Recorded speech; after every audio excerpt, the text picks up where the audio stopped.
यह कहानी उन दिनों की है जब भारतवर्ष में औरंगजेब के अत्याचारों से हाहाकार मचा हुआ था और दक्षिण भारत में महान वीर छत्रपति शिवाजी के नेतृत्व में मराठों ने इस अत्याचार को खत्म करने की कसम खाई थी। शिवाजी के मन में बचपन से ही ये बात बैठ गई थी कि दूसरे देश से आए हुए लोग भारतीयों पर शासन नहीं चला सकते। बचपन से ही वीर शिवाजी ने भारत को एक हिंदू राष्ट्र बनाने का सपना देखा था और सिर्फ सोचा ही नहीं था बल्कि बचपन से ही इस सपने को पूरा करने की तैयारी भी शुरू कर दी थी। अपनी बाल अवस्था में ही उन्होंने अपनी उम्र के मराठा बच्चों को देश के लिए मर मिटने और उनके मन में देश प्रेम की भावना जगानी शुरू कर दी थी, क्योंकि वो जानते थे कि मुगल साम्राज्य जैसे बड़े और शक्तिशाली राज्य को जड़ से उखाड़ने के लिए समर्पण भावना का होना जरूरी है। जब शिवाजी जवान हुए तो उन्होंने अपनी छोटी मराठा सेना के साथ मुगलों के कई किलों पर हमला करना शुरू कर दिया, लेकिन शुरुआत के कई मौक़ों पर उन्हें असफलता हाथ लगी थी। ऐसे ही एक बार उन्होंने आदिल शाह के एक किले पर हमला बोला, लेकिन छोटी सेना होने के कारण वे ज़्यादा देर तक टिक ना सके और उन्हें पीछे हटना पड़ा। पीछे हटने के दौरान उनकी सेना तितर बितर हो गई और शिवाजी भी अपनी सेना से बिछुड़कर एक ऐसे सुनसान स्थान पर पहुंच गए थे जहां उन्हें दूर दूर तक ना तो कोई बस्ती दिखाई दे रही थी और ना ही कोई घर। शाम का समय था, कुछ देर में अंधेरा होने वाला था। अंधेरे में कुछ देर चलने के बाद उन्हें कुछ दूरी पर एक दीपक जलता हुआ दिखाई दिया।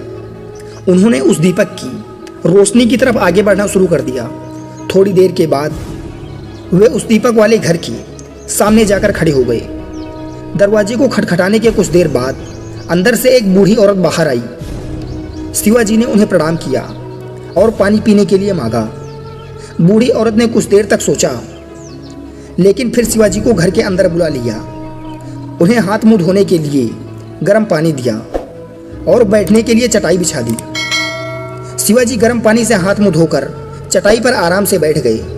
बूढ़ी औरत ने पीने के लिए शीतल जल दिया और साथ ही उस बूढ़ी औरत ने यह भी भांप लिया कि ये इंसान बहुत थका हुआ है और भूखा भी है।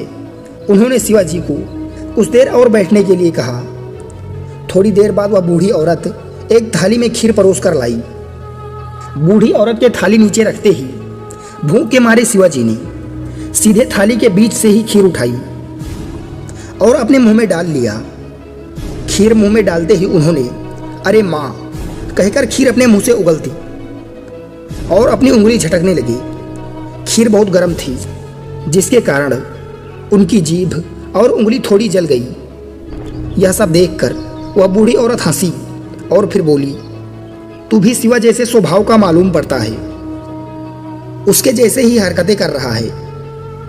फिर उन्होंने उस बूढ़ी औरत से पूछा, माँ आपने शिवाजी से मेरी तुलना किस आधार पर की? शिवाजी की ऐसी कौन सी गलती है? बूढ़ी औरत बोली, जिस प्रकार शिवा सबसे पहले आसपास के छोटे छोटे किले ना जीतकर सीधे ही बड़े बड़े और शक्तिशाली किलों पर उतावलापन और जल्दबाजी करता है, वैसे ही तूने भी किनारे किनारे की ठंडी खीर खाना ना शुरू करके सीधे ही बीच की गर्म खीर खा लिया और अपनी जीभ व हाथ जला लिया। बेटा, उतावलापन और जल्दबाजी से काम नहीं बनता है, बल्कि बिगड़ जाता है। मनुष्य को किसी भी सफलता को प्राप्त करने के लिए बड़ी ही सावधानी और धैर्य के साथ एक एक कदम बढ़ना चाहिए। उतावले होकर बड़े बड़े कदम बढ़ाने और निर्णय लेने से कोई भी बड़ा लक्ष्य हासिल नहीं किया जा सकता। शिवाजी ने पूछा, माँ फिर शिवा को क्या करना चाहिए? बूढ़ी औरत ने कहा, जिस दिन शिवा छोटे छोटे किलों से अपना विजय अभियान हासिल करेगा, उस दिन से उसे पीछे हटने की कोई ज़रूरत नहीं पड़ेगी और फिर एक दिन ऐसा आएगा कि वह अपने स्वराज्य के लक्ष्य को अवश्य पूरा कर लेगा। शिवाजी ने उस बूढ़ी औरत की सीख गांठ बांध ली और फिर उसके बाद उन्होंने छोटे छोटे किलों पर हमला करना शुरू कर दिया। और फिर इस बात का तो इतिहास गवाह है कि एक दिन शिवाजी की नीतियों पर चलते हुए मराठा साम्राज्य ने मुगल साम्राज्य को मिट्टी में मिला दिया था और एक बार के लिए पूरे भारतवर्ष में अपनी सत्ता स्थापित कर ली थी। साथियों, छत्रपति शिवाजी महाराज भारत के उन वीर योद्धाओं में से एक थे जिनका नाम हर भारतवासी के दिल में बसा है। शिवाजी जैसे महान वीर और दूरदृष्टा लीडर सदियों में एक बार ही आते हैं। इस कहानी से हमें यह भी सीख मिलती है कि जो व्यक्ति धैर्य और दृढ़ता के साथ धीरे धीरे और एक अच्छी प्लानिंग के साथ अपने लक्ष्य की ओर बढ़ता है, वह अपने लक्ष्य को अवश्य प्राप्त करता है और उसे सफल होने से कोई भी नहीं रोक सकता। यह बात अलग है कि रास्ते में उसे कई कठिनाइयों का सामना करना पड़े, परंतु परिस्थितियां चाहे कैसी भी हों, जो व्यक्ति अपने लक्ष्य से किसी प्रकार से समझौता किए बिना अटल रहकर निरंतर अपने लक्ष्य को हासिल करने के लिए प्रयासरत रहता है, एक दिन सफलता उस व्यक्ति के कदम जरूर चूमती है। ऐसे अनेकों उदाहरण आपके और हमारे बीच मौजूद हैं। दोस्तों, आशा करते हैं शिवाजी के जीवन पर आधारित इस कहानी से आप बहुत कुछ सीखे होंगे। धन्यवाद।